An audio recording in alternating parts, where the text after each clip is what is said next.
अनंत पुण्य की नगरी मानी जाने वाली और संतों द्वारा जानने योग्य इस पावन धरा पे संतों के द्वारा जो भी बताया गया है उस चिंतन और उस वक्तव्य के अनुसार सच में संगम धरा प्रयागराज की ये भूमि अपने आप में विभिन्न संस्कृतियों को, विभिन्न संप्रदायों को समेटे हुए अनेकों प्रकार के संतों के प्रवचनों का और संतों के दर्शन का जो जीवन में हमारे बदलाव ला देती है, उसकी कल्पना की ही नहीं जा सकती।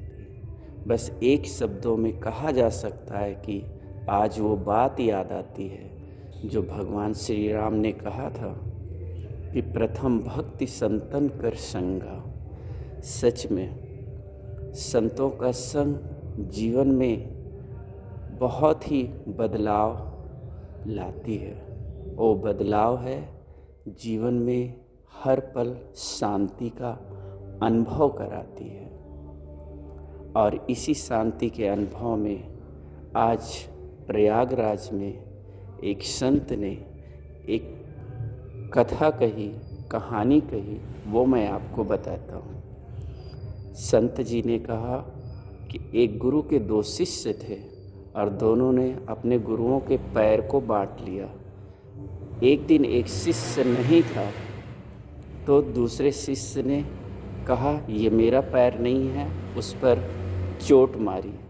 तब गुरु ने एक बहुत प्यारी बात कही कि बेटा पैर तो अलग अलग है लेकिन दोनों पैर मेरे से जुड़े हुए हैं, इसलिए तू अगर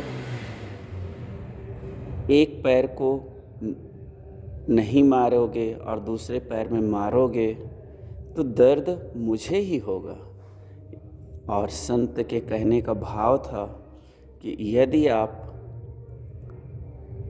दिल में किसी भी प्रकार का भेदभाव रखते हो और प्रभु की बनाई हुई सृष्टि को चोट पहुंचाते हो तो कष्ट उस प्रभु को ही होगा। इसलिए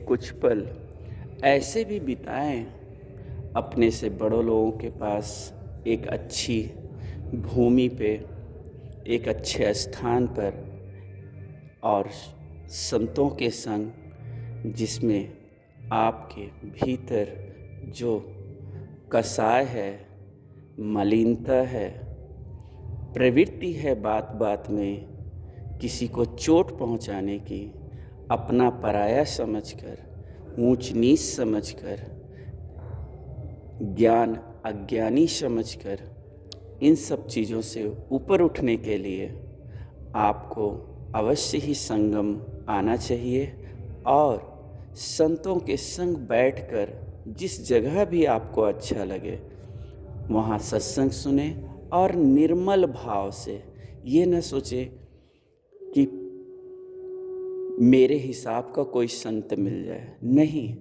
आप उनके शब्दों को सुने, अवश्य ही आपको लाभ होगा। बोलिए तीर्थराज प्रयाग की जय, सभी संत महान पुरुषों की जय। ओम नमो भगवते वासुदेवाय, नमो नमः।